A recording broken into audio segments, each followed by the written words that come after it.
Hi there, John Shields with Chesapeake Bites, and we're at the 32nd Street Farmers Market, continuing our shopping spree for all kinds of summertime recipes.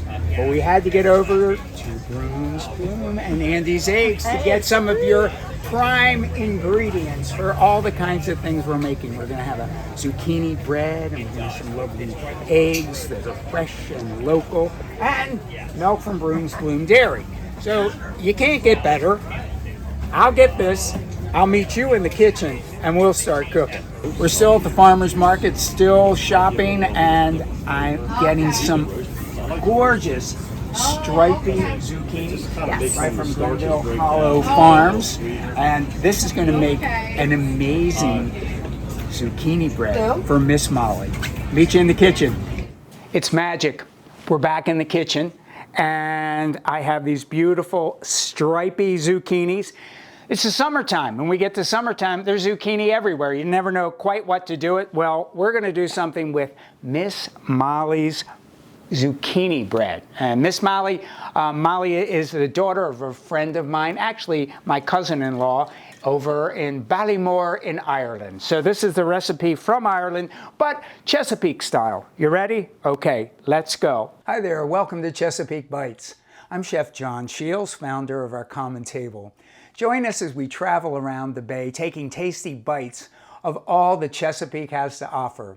In this series, we present one recipe every Wednesday, demonstrating how you can eat well, protect our environment, and rebuild our local food economy one dish at a time.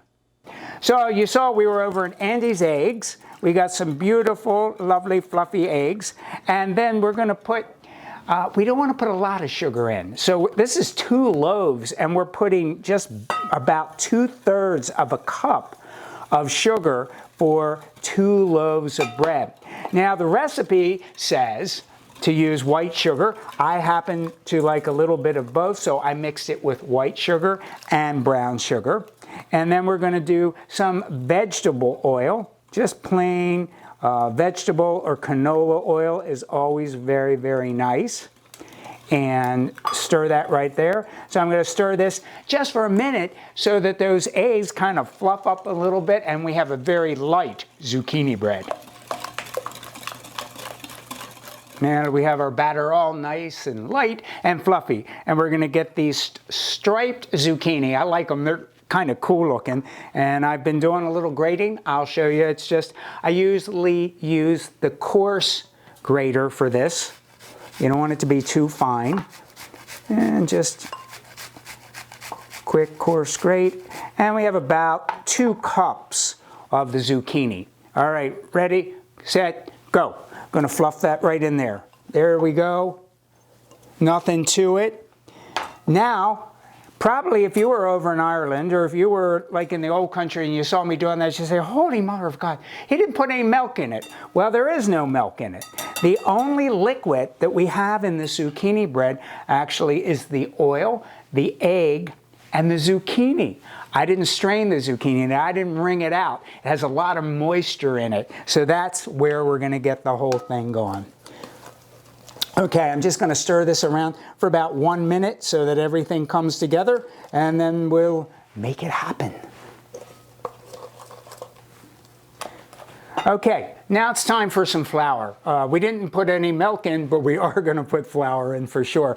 So I made a mixture of white flour and whole wheat flour. And this is another local thing we have here from Doppio Sicilian Bakery. You can find this at the farmer's market and at our house in Baltimore. They have a whole kind of little stall there. So amazing. They hand mill that flour and it is so good.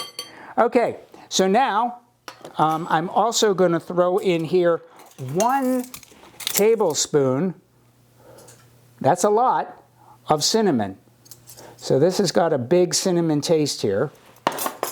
There we go. And all you have to do with this is just stir that around like so. I'm also going to put in some baking powder. So usually in these kinds of quick breads, you have a fair amount in it, but this is just a little tiny bit in here. And the bigger part is, as they would do in Ireland, they're using baking soda.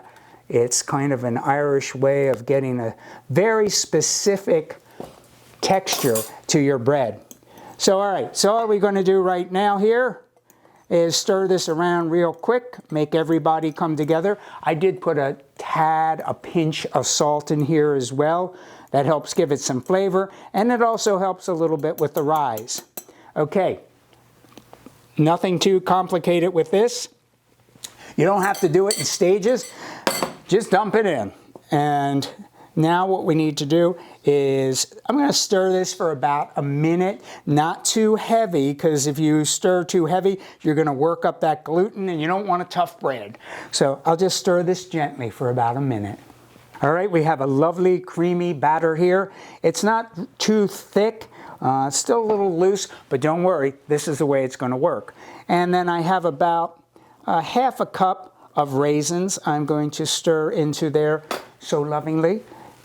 Give that a quick turn. And then I have, a little bit earlier today, prepared a couple of loaf pans, and I just rubbed it with a little bit of oil, some flour, so it won't stick. All right, now let me put that there. This is where you can actually lick it off your fingers. It's a very integral part of the recipe. So let's go. I'm going to take and split this in two. It's not going to come all the way up the pan, of course, because you do have those leavening agents in there of the baking powder and the baking soda. And as it does its bake, it's going to bake for about an hour, actually. It's kind of a long bake, but it's only at 350 degrees. And it should turn out quite nice because I've had it and I absolutely love it. Okay, let's get that in there. And then what I'm going to do, another addition to this particular bread, and you can do it or not do it, it's totally optional, is to put some nuts in. So it usually calls for walnuts. So what I'm going to do, in one of them, I'm going to put the walnuts in, and in the other one, I'm going to leave it plain for some of my family that doesn't so much care for the walnuts. So here you go, stir that in like that. And I have two pans ready to go, and I'm going to pop it in the oven, 350 for about an hour, and I'll meet you after that. All right, hot out of the oven. So we have some zucchini bread for Miss Molly. It's just made for Miss Molly. So it says in the recipe to do it for about an hour. I pulled this out about 50 minutes. I tested it, put a little toothpick in there, and it's fine. So all you have to do is quick run around a knife around the edges here, and we're going to give it a twirl. Oh, look at that. And then right here, we have an absolutely beautiful zucchini bread. Let's see if I can get this one to come out. Well, this one's going to give us a little bit more trouble. But as you can see, you have a lovely zucchini bread. This one has the walnuts in it. Get yourself some nice softened butter, maybe a cup of tea. Even in the summer, maybe a cup of iced tea. And sit down, and here we go. There you go. So we have one with the nuts, one without. And hey, Miss Molly, you ready to eat? Okay, till next time.